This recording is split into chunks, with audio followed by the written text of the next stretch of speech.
I write to you, my young friend, with urgent news. I know your childhood has not been easy, passed from one sympathetic household to the next, always one step ahead of our enemies. Your father, Humont Baron, was our last Grand Master, and he would have wanted a better life for his son. But he and your mother are long dead, murdered by Jane Cassinder. As the last survivor of the old Legion, I've tried my best to keep you safe, to ensure that you are trained in the manner of your forefathers, with sword and shield. But Jane Cassinder hunts for us still. Now I fear that her spies may be getting close. We cannot delay any longer. We still have a chance to join together, rebuild the Legion, and take our country back from Jane Cassinder before it's too late. The sons and daughters of the Legion are gathering in the north, at your family's old estate. I urge you to join us in the valley of Rukenval as quickly as you can. Help us restore all that was lost. Your faithful friend, Odo. You bid farewell to the radiant youth, and he sent you back to our chapter house in Stonebridge, where I awaited your return. In the weeks that followed, news spread of Jane Cassinder's defeat. Her army scattered, giving us time to rest and regroup. Martin Guiscard returned safely from the Spire, along with Meister Wolf and the Automaton army. Only a few weeks later, elections were held in Stonebridge. Meister Wolf, who had been so public in his support of the Legion, almost won the office of mayor. But he was defeated in the end. Many people had wanted the dapper old gent to hang. They resented the fact that the Legion had spared his life, and they blamed poor Wolf.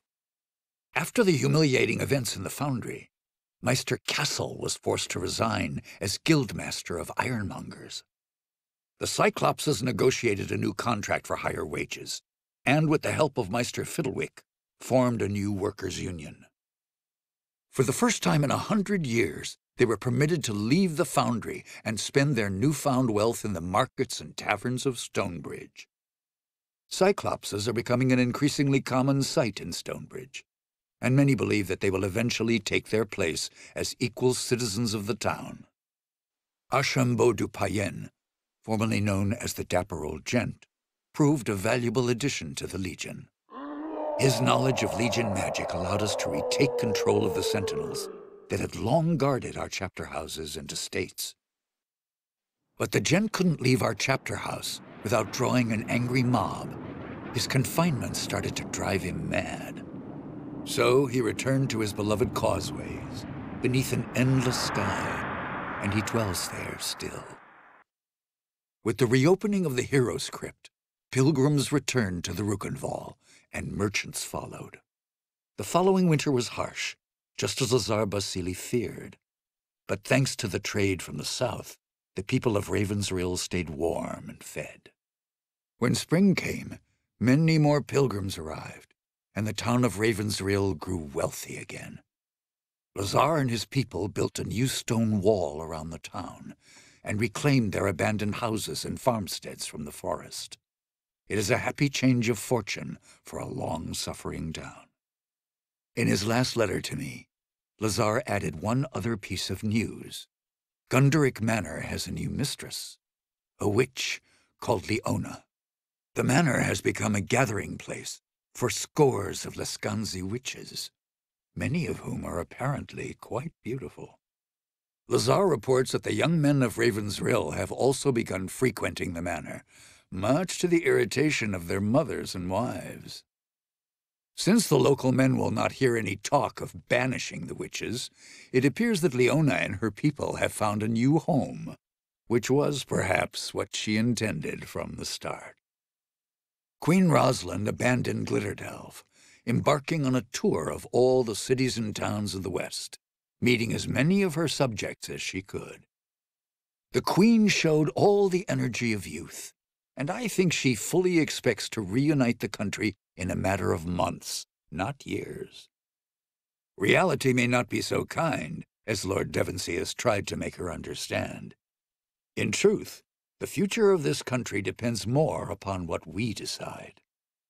If she doesn't have the Legion behind her, the Queen is only a single voice, well-meaning though she might be.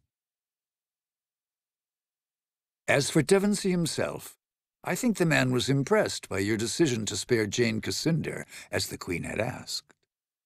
When he last visited Stonebridge, he spent a great deal of time in our chapter house. I believe he might actually be willing to rejoin our ranks, if we choose to accept him. Rajani and her sisters returned to Stonebridge, quietly and carefully disguised. Jane Cassinder's defeat affected them deeply, though not in the way I expected. Their devotion to Jane was replaced by a deep admiration for your companion, Anjali. I think they saw in Anjali the leader they should have followed all along, and they have lately expressed a desire to join our ranks. I maintain my suspicion of any Archon who once followed Jane, but I believe that redemption is not impossible, even for them. Jane Cassinder was as good as her word, though I had my doubts at first. She returned to the cities and towns of the East and urged the people to end their war with the Legion and the Crown. Jane's repentance was heartfelt, and many were swayed by her words. But others have not been so compliant. The Church Synod in Bisselberg, who once called Jane a saint, have declared her apostate and threatened her life. Though Jane refuses bodyguards of any kind, Queen Rosalind fears for her life. And if anything befalls her, our gains in the East may yet be lost. As for the Legion, the rest of our story is yet to be told. We have a nation to reforge, a fellowship to rebuild, and old enemies who would see us destroyed. And we have questions to decide. Who will assume true power in Ebb if the nation is restored? And who will take the mantle of Grand Master? But these matters I leave for another chronicle, and another time. Whatever happens, know that you will not face the future alone. The Legion will stand by you, always.